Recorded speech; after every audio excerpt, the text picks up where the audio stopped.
I am going to explain how to carry out the dissolved oxygen or DO analysis in a wastewater, which is essential for living organisms. What is the oxygen which is present in a wastewater? For carrying out this experiment, we need to prepare some solutions. What are the solutions? Means we have to prepare manganese sulfate solution, sodium thiosulfate, then alkaline potassium iodine solution, starch indicator. All this we have to prepare as per the guidelines which has been given in a manual. Next, I have to take a sample in a BOD bottle. For this, add 2 ml of manganese sulfate solution using the pipette. The solution should reach at the bottom. Then take 5 ml of alkaline potassium iodide solution using pipette. Again, drop at the bottom. Shake the bottle. Close this lip and shake the bottle and keep it in a vertical position. After few minutes, it is become like it will become a precipitated like this. Once it's become precipitated like this, for this precipitate, add 2 ml of concentrated sulfuric acid. Once you add concentrated sulfuric acid, this precipitation will disappear. That solution will become yellow in color. Once it's become yellow in color, take from this, take 50 ml of solution in a conical flask and in a burette, fill this burette with sodium thiosulfate. And for this previously taken sample, for that add indicator, starch indicator. Once add starch indicator, this yellow color will turn into blue color. Then titrate again at sodium thiosulfate. The end result will be blue color to colorless.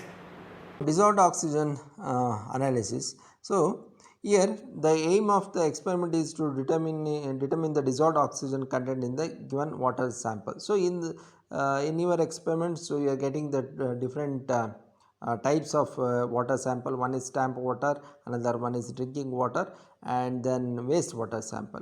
And then you have to use as per given in your manual, so apparatus, and then the reagents you have to prepare, that is manganese sulfate solution, sodium thiosulfate, alkaline potassium iodide solution, and then starch indicator as given in the manual. So you take down that much amount of chemicals and then you prepare as mentioned in the manual.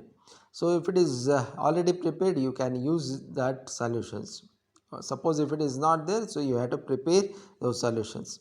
And then in the observations, so you have to note down the volume of all the the volume of the samples you have taken, and then whatever the volume of the chemicals you have added, and then total volume, so you have to note down. And then also you have to find out the normality of sodium thiosulfate, that is 0.0251. So indicator you are using is starch solution, and the endpoint is color change, that is dark blue to colorless. And then tabular column, that is initial burette reading and then final burette reading. So you have to note down for all the 3 samples, that is wastewater sample, and then drinking water sample, and then tap water sample. So once if it is endpoint is reached, so you have to note down the initial and then final readings, and then that is R1 R1 and then R2, and then using those 2 values, putting it in the formulas, that is calculated dissolved oxygen R1 minus R2 into 8 into 1000 into N divided by volume of the sample taken. So R1 and then minus R2, and then N is the normality of sodium thiosulfate solution, and then volume of the sample taken. Suppose if you have taken 50 ml, so you have to put that 50 ml, and then you just calculate it. So you will get the how much oxygen present in the your given sample.